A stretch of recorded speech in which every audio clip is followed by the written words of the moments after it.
Mga kapatid, pangatlo po, the truth about the attacks. Opo.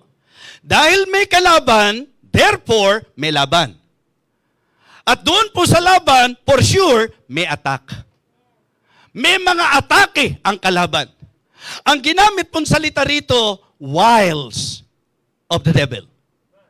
Ang ibang ginamit na salita po, fiery darts of the wicked. Okay?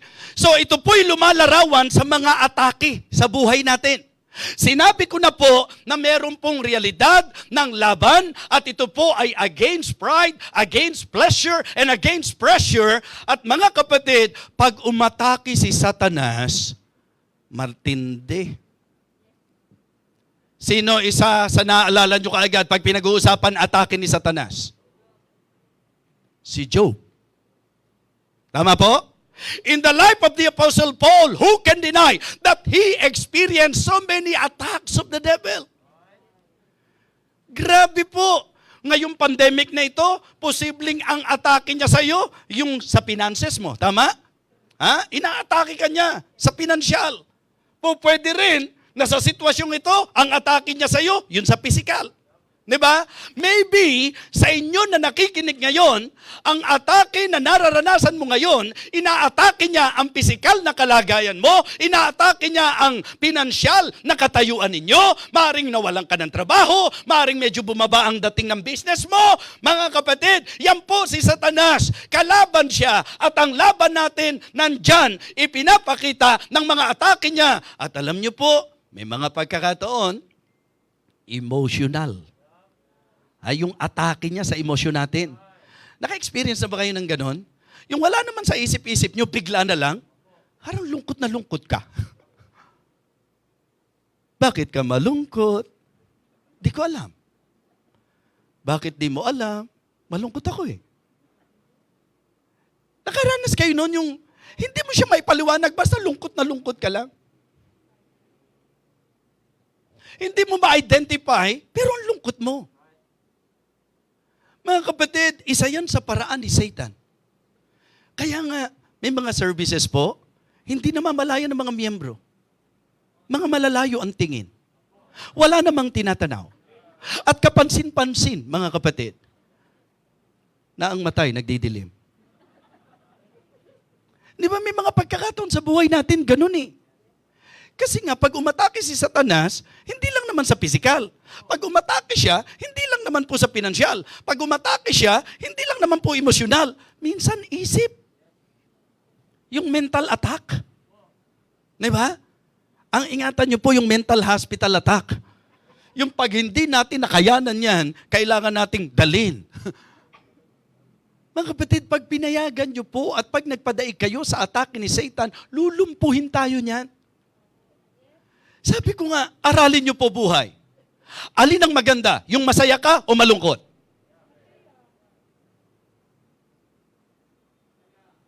Yung panatag ka o bagabag?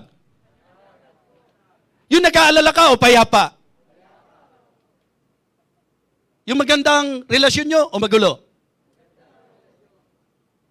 Alam niyo po, lahat ng sinabi niyong maganda, nasa choice mo yan eh. Ay, pinagtataka ko, pwede mo naman piliing masaya. Ang gusto mo, yung malungkot ka. Pwede namang payapa tayo sa isa't isa. Gusto mo, may conflict tayo. Kahit sa mag-asawa. Masaya ba kayo pag nag-aaway kayo? Hindi baka masaya kayo kasi paulit-ulit eh. Gustong-gusto nyo lagi eh. Hindi naman pala kayo masaya, paulit-ulit kayo, paulit-ulit, paulit-ulit, paulit-ulit. Kung totoong hindi ka masaya, hindi dapat paulit-ulit. Sana paminsan-minsan lang. Ay, kami pong mag-asawa, minsan lang. Ang tanong, gaano kadalas ang minsan? Di ba? Choice po yan eh, choice. Kung pwede kong piliin na masaya ako, ba't pipiliin ko pa yung malungkot ako? Kung po pwede kong piliin na panatag ako, ba't gusto ko pang magulo ako? Eh, yung ang bigat-bigat ng dibdib ko, pili mo rin yan eh. Pwede mo na mailagak sa Diyos. Gusto mo, bit-bit mo. Tama? At ang mabigat sa iyo, pati yung sa iba, pinakikialaman mo pa. Yung sa iyo nga lang, hindi ka na makatayo eh. Di ba? Gusto mo pati problema ng kapitbahay mo, pinakikialaman mo. Mga kapatid, let us be aware of the attack of the adversary. Ang pinakamatinding attack niya is spiritual. Yes. Yun po ang totoo niyan. Ngayong pandemic na ito. Kaya sa totoo lang, salamat sa feasting. Amen? Kasi kung wala yan, at napakarami nating bakanting panahon, sa sitwasyong ito, bakante ang panahon, wala kang naririnig na salita ng Diyos. Mga kapatid, isipin niyo pong laki ng advantage ng diablo yan. Kaya nga sabi ko, mga prayer warriors, keep it up, tuloy-tuloy lang. Kailangan po natin na magpanalanginan sa isa't isa. Inuulit ko yan. Kaya naman paulit-ulit yan. Kasi totoo po yan. Hindi po madali. Alam nyo po ba yung laban ko na araw-araw, kailangan ko talaga ng mensahe? Hindi naman po pwedeng may outline lang. Ang kailangan talaga yung leading na mensahe ng Panginoon para maabot ang bawat makikinig. And I really praise God. Nung kamakailan nga ba yun? Kailan ba yun? Diba? Biyernes ba yan? Napunta po ako sa Valenzuela.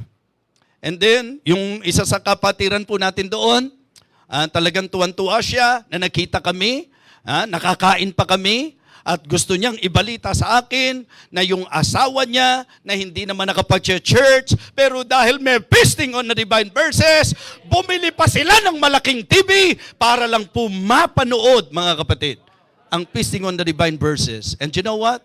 Ang saya na nakita ko po yung lalaking yon nung pong Biyernes, mga kapatid. Alam niyo yung iba po, kahit pwede naman sa cellphone, pero dahil gusto nila talagang yung gusto nila talagang makapanood ng maayos, hindi ba? Mga kapatid, ang gusto ko pong i-point out, ang sarap eh. Kaya gusto kong paulit-ulitin yun eh. Yung mga magulang nung kapatid natin na miyembro po ni ni Bishop Andaya, nakakatuwang isipin, ginamit ang feasting. Pagka may mga Thanksgiving, tayo nga po, hindi na nga tayo iisip ng mensahe. Mga encourage na lang tayo. Kaya nilagyan ko po nung babasa tayo ng mga comments. Kaso, minaligaw pa na ang comment, baka bulaan daw ako dahil wala akong hawak na Bible. Hindi po ba? Kaysa naman doon sa mga may hawak ng Bible, di naman Bible ang tinuturo. Amen? Opo, mga kapatid. Siyempre mo naman, nasa gubat ka, hawak mong ganyan yung cellphone, hawak mo yung Bible. Tapos ganito kalaki yung Bible mo. Paano gagawin mo niyan? Alam nyo lang po, manhid na yung ganito ko noong time na yun eh. Di ba? Ang ibig ko sabihin, kung saan kaabutan, be ready always. Amen? Preach the word. Be instant in season and out of season. Yan ang natutunan ko sa mga preachers natin dito. Diba? Sa mga pastoral staff natin dito.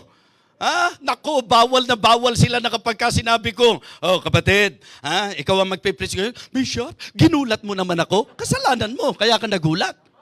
Dahil ang usapan natin, dapat may mensahe ka lagi. Kasi preacher ka eh. Ang sagwa naman ang tawag sa'yo, preacher. Pag pipreachin ka, wala kang preaching. Diba? So kaya, bawal sa atin yun. Yung bishop naman, binigla mo ko eh. Walang bigla-bigla, mga kapatid.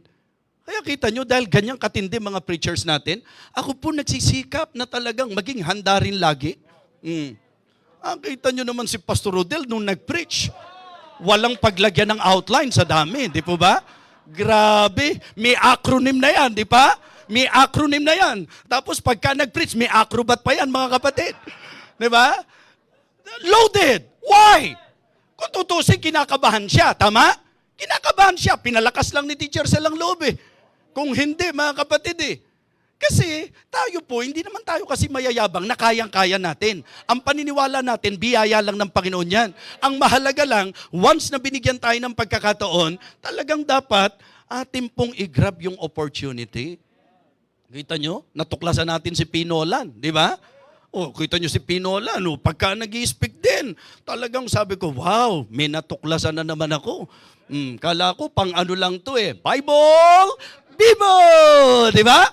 Pero mga kapatid kahit pala sa preaching, bibong-bibo, amen? Ayan si PMJ, sila Pastor Poy, kahit di mo pa kalabitin yan, okay na kaagad yan. Why? Always willing, always ready. Kasi laging may mensahe. Kaya ako po, always ready, mga kapatid.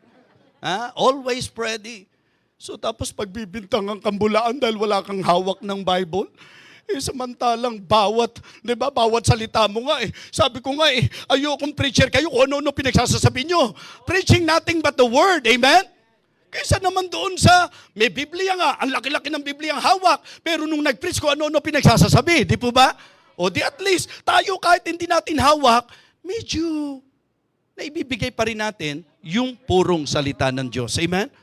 O alam lang niya. Alam niyo ba kung kailan siya nag-comment? Nung nandoon po ako sa bahay ni Pastor Jericho Samson, na habang nagkakainan sila, isipin niyo hirap nun.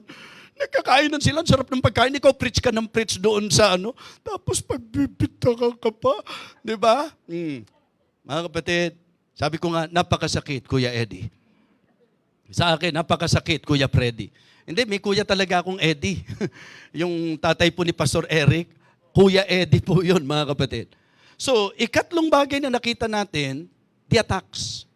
Ang daming atake ng kalaban. At alam nyo po ba, na habang nagpe-preach ako, sa tindi ng mga members at preachers natin, alam nyo na susunod na puntos Tama?